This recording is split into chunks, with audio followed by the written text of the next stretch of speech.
let's talk about that a little bit. What is because so far really we made the case for segmentation. So what's the case for, putting it all together, having a more compact? Yeah, great question. So you certainly can overdo it when it comes to segmentation. Yes, everything I've kind of been alluding to is like, yeah, segmentation is good, but you can certainly overdo it. There was a guy in our Discord channel who was talking about his strategy in particular, and he said that he only uses exact match. He has everything broken out into single keyword campaigns. So this is kind of the example that we're stemming from. So this is that highly segmented version. So you can go too far that way, certainly. So, and the reason why is because if you're only utilizing exact match targeting, you are basically just saying, I only want to show up on these exact keywords, these exact product targets.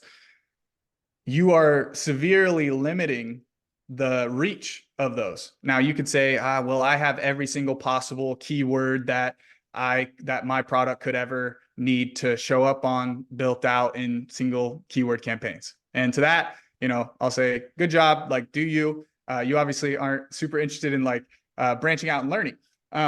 But the algorithmic benefit thing you were speaking to really comes into effect in those more loose match types. So your broad and your phrase match types, your expanded product targeting, those are where you can kind of tap into a little bit of that algorithm benefit, where you may be targeting a specific keyword that's relevant to your product with a broad match and show up on something that may or may not be highly related to your product.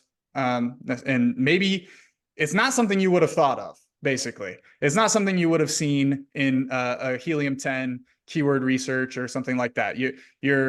You're basically going to be missing out on those one-off sales that are provided through long tail variations of keywords, through Amazon's black box algorithm, knowing that this person is going to be super interested in your product, and due to the fact that you have broad match on and you're making yourself available to a lot more possible searches and search queries, then you have that opportunity to win that placement, to win that sale. And across like an entire account, if you start to really like add that up, yeah, if you're just using exact match, then you're definitely missing out on a substantial portion of the market that you could be reaching in these longer tail queries, in these kind of one-off sale situations that are afforded to you by Amazon's algorithm and the way that it works on the back end. Okay. Yeah, I mean, I can see why you would not just want to have exact match campaign, because then how can you possibly guess? You don't know how people will search. So by making, and it's always changing, right? Like it's billions of new searches every day, moving target. So Andrew, I'm gonna throw you a curveball, so to speak. Oh boy.